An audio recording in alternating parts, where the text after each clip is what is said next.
Welcome back. It's Smoking and Toasting, show number 175A. It's the bonus segment for show number 175 because Ian and I didn't get to our 200A. Yes, exactly.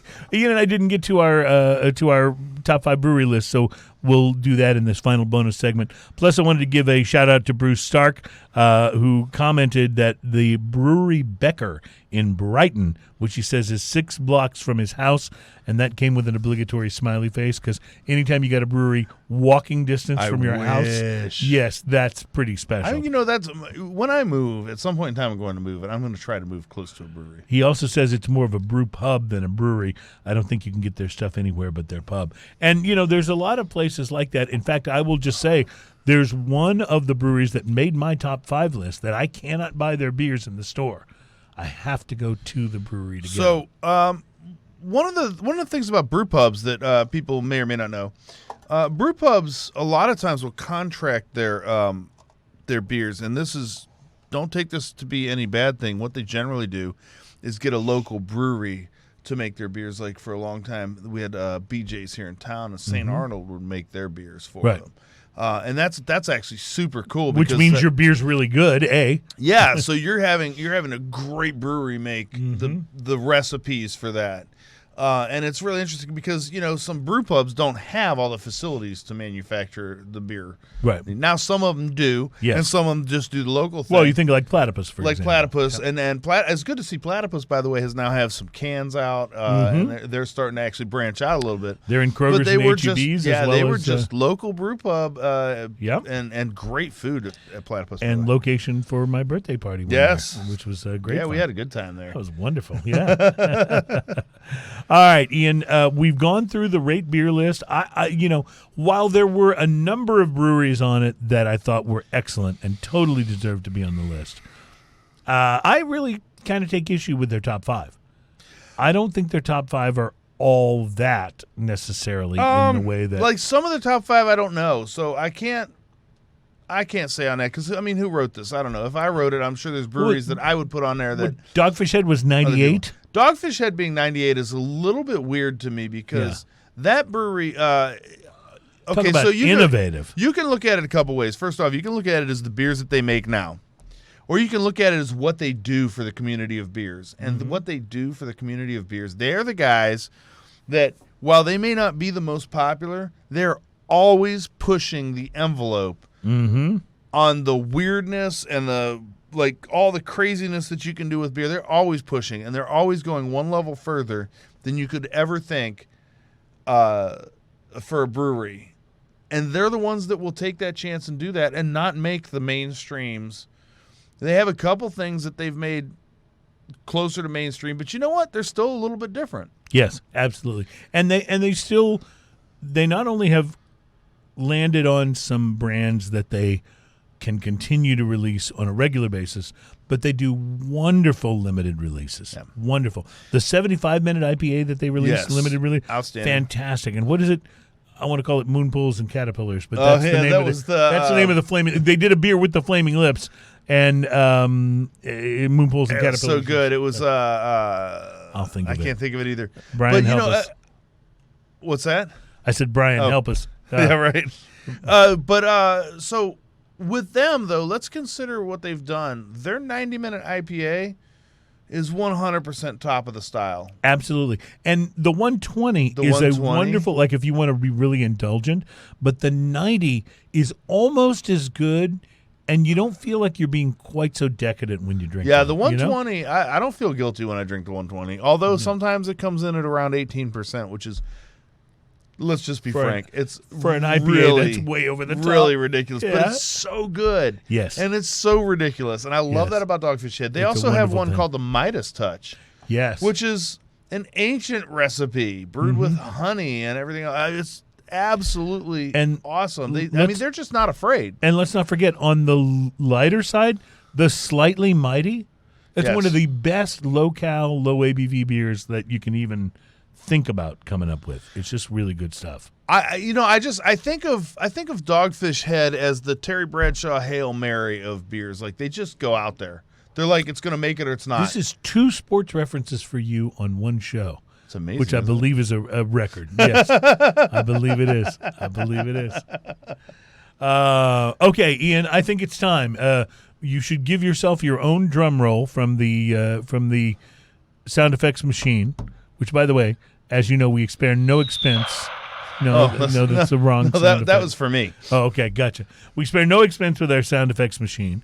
So with By that sparing in mind, no expense, I mean we literally have no expense right?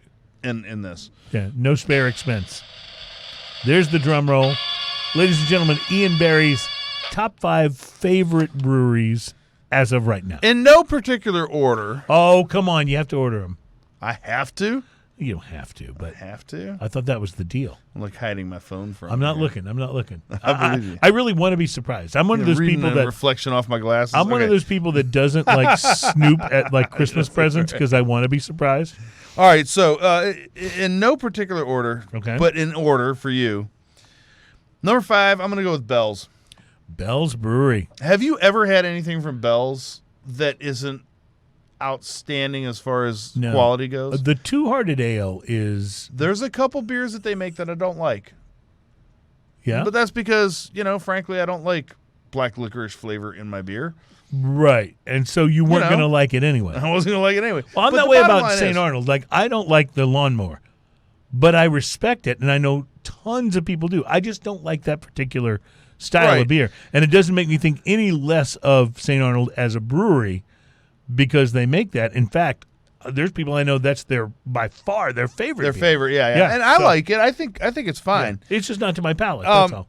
So Bell's, definitely. Bell's at 5. I have Weyerbacher on my list. Weyerbacher. Now you've surprised me. Now, nobody put Weyerbacher on their list. No. Weyerbacher makes some of the best Belgian-style beers ever. I'm so intrigued And I'm so sad that they don't made your have list. them. Like, I can't get them here. My brother brings them to me from Pennsylvania whenever he comes. Yeah, but I'm so intrigued they made your list. But, because their Merry Monks is one of my absolute favorite beers of all time. Like, that beer is so good. Mm-hmm. And then they have Blithering Idiot. I mean, come on.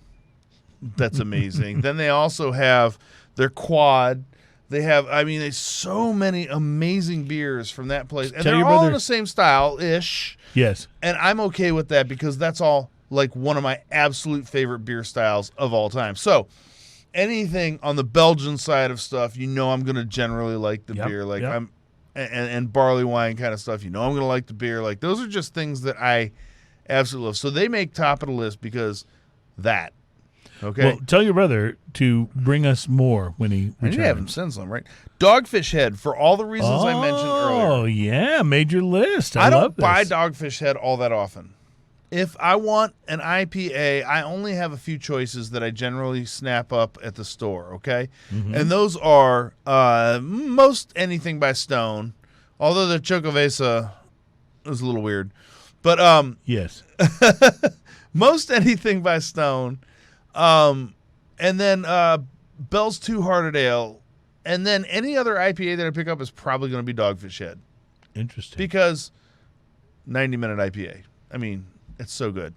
The rest of their beers are so interesting and wonderful. I love so many of the different things they do. I love it when they come up with something new because it's going to be incredibly different. So that's why. Dragons and Yum Yums. Yes, that was the. That's the name of the beer. That beer is so delicious. It's really good. It's yes. so weird and different, and Yes. it's so delicious. So then I have. Okay, so that was 5 and 4. Then I have Founders. Founders, dude. Founders. They don't make a beer that I don't like, I think. Even their all day IPA. That's They make wonderful. one That's kind a of fruity beer, wonderful Rabius, something like that. But they strawberry one. do the Backwoods Bastard and the Dirty Bastard is Dirty where that Bastard starts. is amazing. And then you got Backwards Bastard, and then you got a few other bastards in there that are amazing. But Scotch Ale, oh my gosh. Mm-hmm. Absolutely fantastic. And then their whole line, their oatmeal breakfast stout. unbelievable. Yep. That is so good. Like, Founders is just one of those breweries where when I see their name, if I see something different, I will just buy it because it's Founders. Because it's Founders. Yeah, and I'm almost positive I'm going to like it. Yeah. Well, they are really top of my list. Top of my list, and you guys know this from listening to me and seeing me on here a number of times. Can't wait. St. Arnold. St. Arnold, now, nicely done. You might think, okay, well, they're Houston. I'm from Houston. Yes, of course. That makes it easy to get St. Arnold. But here's why I like St. Arnold. I'm not a huge fan of most of their core line. I generally don't buy most of their core line. But I can't wait for almost every seasonal that they make. Like, every season where they stop making this one, I'm just waiting for the next one. And starting with number one and then moving to my less favorites. Starting with number one, Oktoberfest. Their Oktoberfest is the best in the world. It's amazing. It's amazing. So good. Yes. It's absolutely fantastic. And it beats out every other Oktoberfest that I've tried so far. Okay? Mm-hmm. And I've had some great ones. And I'm not saying I don't like other Oktoberfests because I'm not that guy, but frankly, that's my favorite. They make a winter stout that's amazing. Mm-hmm. They make right now Springbok is out, and their Springbok is amazing. So tell me again the name of the beer. They made a beer that combined their IPA with their Christmas ale. That was Sailing Santa. Sailing Santa is their one of the Christmas best. Ale. The Christmas ale is great, but that Sailing Santa, I if you're listening, guys, please make it again. It was so wonderful. Their Christmas ale is so amazing. Like there's so many things about their seasonals that I absolutely love. Their summer seasonals are not like their summer seasonals tend to be hoppier and lighter. Mm-hmm. So you got Lawnmower and you got a few others that I also like. But frankly, like St. Arnold for their seasonals is my number one favorite brewery. I can't wait to see the new seasonal every time they put one out. And then going on top of that, it looks like the Guten Tag is now a standard line for them. Yes, so I believe that's a year-round. Remember I said I don't usually go for their core line? Now I go for Guten Tag, and it's absolutely fantastic. Absolutely love it. I spent a couple years of my life where St. Arnold Alyssa was my favorite beer in the world. I had it so often that I actually burned out on it a little, but there's no denying how great it is. And I'm with you. And you didn't even mention the Divine Reserve and the Bishop's Barrel. Then they have their special releases, because I haven't gotten to that yet. Okay, sorry. Then they have special releases, their Divine Reserve and their Bishop's Barrel. And their Bishop's Barrel are all barrel-aged. And it's a barrel-aged something that they've made generally before. Yeah. And so you get to taste that. Their Divine Reserve is something that they've decided to make I don't know how many times a season, but they're always like outstanding examples of what they're making. There's very few. And I have a collection of both of those in my refrigerator. Not super comprehensive. I know there's people out there that have more than me. But I know that I'm going to have to start drinking some of them soon because some of them are getting into the 3 to 4 year range. Right. Some beers don't stand that long. Yeah, older than you really want. And I also want to point out, Kevin Copeland pointed out on here, the Phoenix on Westheimer here in town makes some of their own beers. That's awesome. He said one that should be on there and that he didn't hear is Oscar Blues, 1050 by Oscar Blues. Thank you Blues. Very much. I really, really wanted them on my list as well. Wow. Dale's Pale, Dale's 1050, Pale is fantastic. Old Chub. Old Chub is so good. So all good. Those things. Yes, absolutely. So what does your list look like? A little different from yours, but I don't know that you're going to have. I don't know that you're going to find fault with any of them. At number 5 on my list is I was mentioning a brewery that I can't buy their stuff at the grocery store or at even Specs or Total Wine or anywhere. But I so love their experimentation and what they have done. Yeah. Particularly with IPAs. Ingenious Brewing is my number 5 out of Humble, Texas. They're so fun. We've had them on the show. Yes. Every beer he brought was amazing. Every beer. The one that they had at the Whiskey Social, the fruit they had a fruit with cake. friends. Oh my God, I hate fruitcake, and I loved that beer. Then they had the bourbon barrel aged. Oh, it was just fantastic. And that didn't even get into the IPAs they make because they make some of the best juicy and hazy IPAs I've ever had in Genius Brewing out of Humble, Texas. If you have not been there, you got to go to their tap room. You can buy the beer and take it home, but you can't buy it in stores or anywhere else. In Genius, those guys are genius. At number 4, out of Milton, Delaware, Dogfish Head, ladies and gentlemen, for all of the reasons both of our lists. For all of the reasons that Ian so wonderfully described, you're absolutely right. But I will say that I love the inventiveness and the creativeness of Dogfish Head. Not only are those IPAs fantastic and just, I mean, they're rock solid. You always know you're getting something amazing. But the way they continue to come up with new stuff and the way they try, and they've released a few beers that I haven't cared for, but I've loved them for trying them because they were weird, strange, out there beers, and I love that. It's you got to love these guys, and it feels like that their merger with Sam Adams Boston Beer Company has just emboldened them. It's made them go, okay, don't want anybody to think we're getting soft here. Now we're going to do a really weird beer, and I love that. So Dogfish Head at number 4. At number 3, Lone Pint Brewery out of Magnolia, Texas. They make what could be the best IPA I've ever had, and that's the Yellow Rose IPA. It's just, as many great IPAs as I've tasted since I had my first Yellow Rose, it's one of those that every time I go back, I go, yeah, this is like coming home. This is the one. These guys, and I know that their beers are available at retail, but I think only in Texas. These guys are masters of their craft. And it's not just IPAs, by the way. They've now made some other styles that have been brown fantastic. Ale is good. Their brown is amazing. Yeah. And every time they have something new, it is an immediate must purchase. They're not one of these breweries that rushes things. They don't release something new every other week. They're very slow. They're very patient. And I love. They're very small. They're in a small town north of us. Magnolia is not a big Magnolia. place. And Magnolia, I mean, like when I say small town, I mean, I don't know, like, there's 2,000 people. How many people are in Magnolia? It's not much. It's very small. It's very small. Like, it's super tiny, but it's spread out, but it's super tiny. The downtown of Magnolia, I think, has a total of 4 stoplights. Yeah, it is that small, but boy, do they have a brewery. Yeah. And these guys know what they're doing.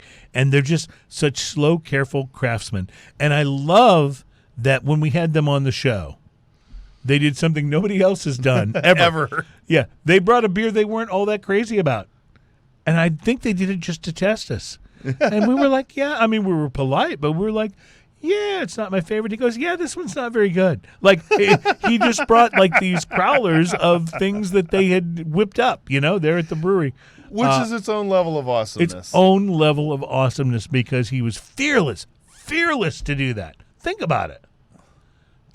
I mean, to me, that just, my respect for them grew like 100-fold that day. And they didn't bring the IPA that they're most famous for. The greatest IPA in the world, and they didn't bring it. In fact, that's what that show is called. If you look back in our list of shows, the name of that show is Best IPA Ever, and they didn't bring it. Well, what's funny about it is when we talked to him, he on that show especially, he's like, yeah, well, we knew we needed to make an IPA, so they just made an IPA. Yeah. And it happens to be your favorite IPA. It happens to be like ever. The greatest one ever. Ingenious at 5, Dogfish Head at 4, Lone Pint Brewery at number 3. At number 2, I don't think this made anybody's list, but it sure made mine.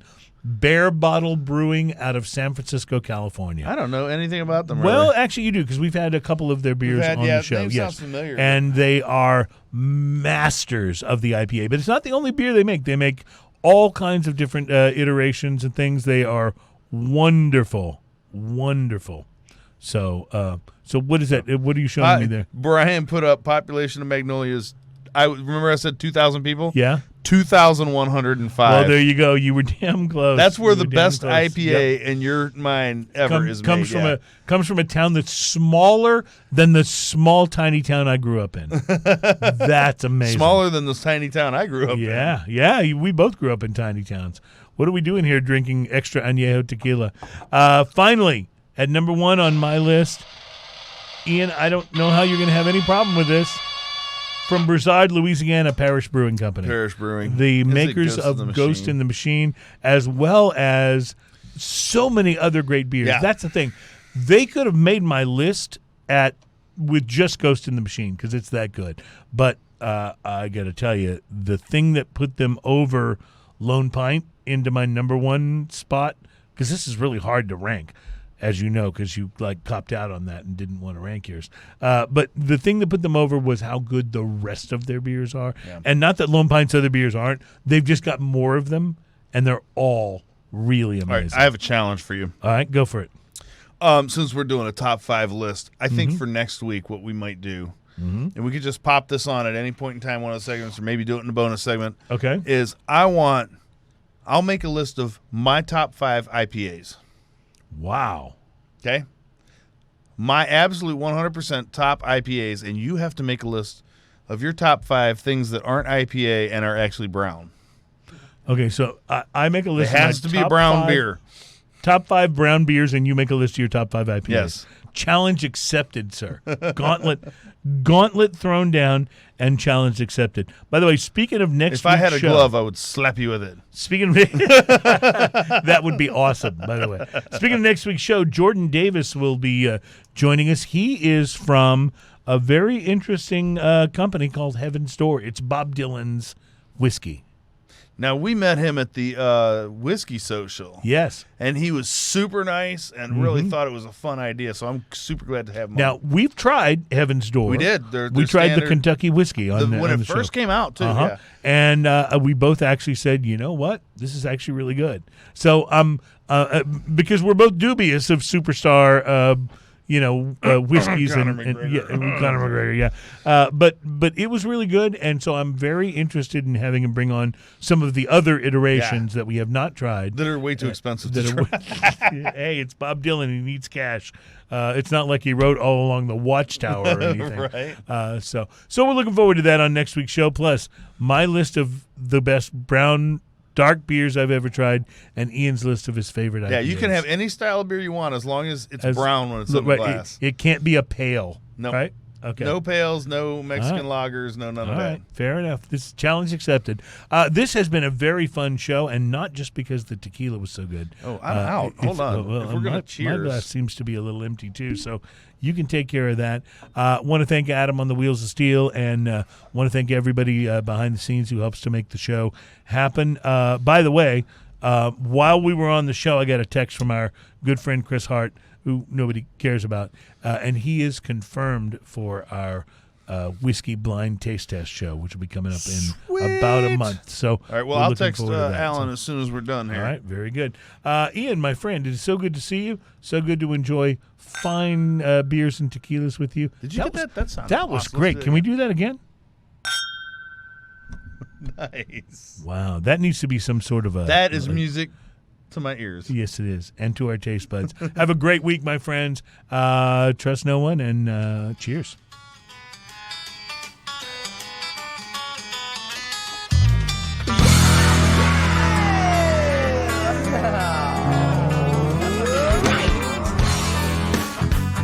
It gets funky after. Who is that?